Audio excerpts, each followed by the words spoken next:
नमस्कार दोस्तों, हमारी आज की कहानी है 3 प्रश्नों के उत्तर। बहुत समय पहले की बात है। किसी नगर में एक राजा की बहुत सुंदर रानी थी। राजा रानी से बहुत प्रेम करता था। एक दिन रानी अपनी सखियों के साथ छत पर बैठी थी। तभी अचानक एक पक्षी उसके सर पर बीट कर देता है। यह देखकर रानी रूठकर कोप भवन में जाकर लेट जाती है। जब यह बात राजा को पता चलती है तो वह रानी के पास पहुंचे और उनकी नाराजगी का कारण पूछा। रानी ने कहा, महाराज, आज किसी पक्षी ने मेरे सर पर बीट कर दी और इस बात का मुझे बहुत गुस्सा आ रहा है, और जब तक आप उस पक्षी को मृत्यु दंड नहीं दोगे तब तक मैं अन्न जल ग्रहण नहीं करूंगी। ऐसा सुनकर पहले तो राजा रानी को समझाते हैं कि देखो, दुनिया में लाखों पक्षी हैं ऐसे, मैं कैसे पता करूं कि आपके सर पर किस पक्षी ने बीट की है। इसलिए गुस्से को त्याग दो और लाओ, सर मैं साफ कर देता हूँ तुम्हारा। परंतु राजा के बार बार समझाने पर भी रानी ने अपनी हट नहीं छोड़ी और अंत में राजा ने विवश होकर सभी शिकारियों को आदेश दे दिया कि हमारे राज्य में जितने भी पक्षी हैं उनको पकड़ लाओ, हम उन्हें बहुत सारा धन देंगे। राजा का आदेश सुनकर समस्त शिकारी जाल बिछाकर चिड़ियों को पकड़ने लगे। अब यह देखकर सभी चिड़ियों में शोर मच गया कि राजा ने उन्हें पकड़कर मारने का आदेश दिया है और हमारा दोष सिर्फ इतना सा है कि हम में से किसी एक ने रानी के सर पर बीट कर दी है। एक की सजा सबको मिलेगी, यह कैसा न्याय। उन पक्षियों में से एक वृद्ध पक्षी बहुत बुद्धिमान था। उसने एक तरकीब बनाई। जाओ, सब राजा के पास जाओ, राजा से बोलना जब तक हमारे मुखिया न आए तब तक हमें नहीं मारना। यदि राजा पूछे कि तुम्हारे महाराज कहाँ गए हैं तो उनको बोलना कि वह 7 समंदर पार किसी जटिल समस्या का समाधान करने गए हैं। सभी पक्षियों ने उनकी बात मान ली। अब तो शिकारियों के जाल में सभी पक्षी फंसकर राजा के समक्ष पहुंच गए। राजा ने उन पक्षियों से कहा कि आप सब पक्षियों में से किसी एक ने हमारी रानी के सर पर बीट कर दी, इसीलिए हम अपनी रानी को खुश करने के लिए आप सबको मारने का आदेश देते हैं। क्या हमारे राज्य के समस्त पक्षी यहाँ आ चुके हैं? राजा की ऐसी दृष्टापूर्ण बात सुनकर समस्त पक्षी एक सुर में बोले, महाराज, आप बेशक हमें मार देना, परंतु अभी हमारे मुखिया जी नहीं आए हैं, उनको आ जाने दो, जो एक जटिल समस्या का समाधान करने 7 समंदर पार गए हैं। समस्त पक्षियों की बात सुनकर राजा आश्चर्य से पूछने लगे कि क्या तुम्हारे महाराज इतने बुद्धिमान हैं जो विदेश में न्याय करने गए हैं? तब तो हमें जरूर इंतजार करना चाहिए। इस प्रकार उस राजा ने उस वृद्ध पक्षी का शाम तक इंतजार किया। शाम को जब वृद्ध पक्षी आया तो राजा ने उसे उच्च आसन पर बैठाया और पूछा कि चिड़ियों के सरपंच, आपको आने में इतना विलंब क्यों हुआ?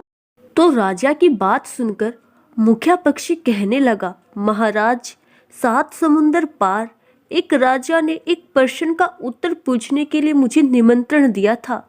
कोई भी इस प्रश्न का उत्तर नहीं दे पा रहा था, इसीलिए हमें निमंत्रण दिया था। प्रश्न यह था, दुनिया में स्त्री अधिक है या पुरुष? हमें निमंत्रण दिया गया, तब हमने इस प्रश्न का उत्तर दिया। राजा पूछने लगा कि आपने क्या उत्तर दिया? मेरे हिसाब से तो पुरुष अधिक है। तभी मुखिया बोला, नहीं महाराज, संसार में स्त्रियां अधिक है। तब महाराज ने पूछा, आपने किस आधार पर यह बताया कि संसार में स्त्रियां अधिक है? मुखिया पक्षी बोला, महाराज, संसार में जो पुरुष अपनी स्त्री की बात मानकर निर्दोषों की हत्या करता है, ऐसे निर्दयी को भी किसी स्त्री के सम्मान ही माना जाता है। मुखिया पक्षी की बात सुनकर राजा सोच में पड़ गया कि मैं भी आज अपनी रानी के कहने पर इन निर्दोष पक्षियों को मारने आया हूँ। इसका मतलब मैं भी स्त्रियों की संख्या में आ जाऊंगा। यही सोचकर राजा ने उन सभी चिड़ियों को रिहा करवा दिया। यह बात सुनकर चिड़िया बहुत प्रसन्न हुई, लेकिन जैसे ही रानी को यह बात पता चली कि महाराज ने पक्षियों को मारने के बजाय छोड़ दिया है, तो रानी ने अन्न जल त्याग दिया और राजा से कहा, जब तक आप उन चिड़ियों को प्राण दंड नहीं दोगे तब तक मैं अन्न जल ग्रहण नहीं करूंगी। रानी को प्राणों से ज्यादा चाहने वाला राजा अपना वचन मुकर गया और अगले दिन फिर शिकारियों से कहकर चिड़ियों को पकड़कर मारने का आदेश दे दिया। पहले की तरह चिड़ियों ने जवाब दिया कि महाराज, हमारे मुखिया को आ जाने दो। तब महाराज बोले, आज तुम्हारे मुखिया कहाँ गए हैं और वह अभी तक क्यों नहीं आए? तब चिड़ियों ने कहा, हमारे मुखिया आज पहाड़ों के उस पार जो देश है वहाँ किसी का निर्णय करने गए हैं, अभी आते ही होंगे कुछ समय बाद। वह मुखिया पक्षी भी आ गया। उसे देखकर राजा ने कहा, कहो जी, इतनी देर से आने का क्या कारण है? पक्षी कहने लगा, महाराज, आज मैं चीन देश गया था, वहाँ की पंचायत सिर्फ 1% पर रुकी हुई थी, इसीलिए मुझे आमंत्रित किया गया था। तब मैंने ही जाकर उस बात का उत्तर दिया। प्रश्न यह था कि संसार में मरने वाले प्राणियों की संख्या अधिक है या जन्म लेने वाले प्राणियों की संख्या अधिक है? राजा ने कहा, मेरे हिसाब से पैदा अधिक होते हैं, मरने वालों की संख्या कम होती है। परंतु आपने क्या जवाब दिया? पक्षी कहने लगा, महाराज, संसार में मरने वालों की संख्या अधिक है। राजा ने पूछा, वह कैसे? मुखिया बोला, राजन, जो राजा सही फैसला सुनाकर और किसी के बहकावे व लोभ में आकर अपने से अपने वचन से उलट जाता है, ऐसा व्यक्ति जीवित होकर भी मरे हुए के सम्मान होता है। ऐसे व्यक्ति की चारों तरफ निंदा होती है। पक्षी का जवाब सुनकर राजा फिर सोच में पड़ गया।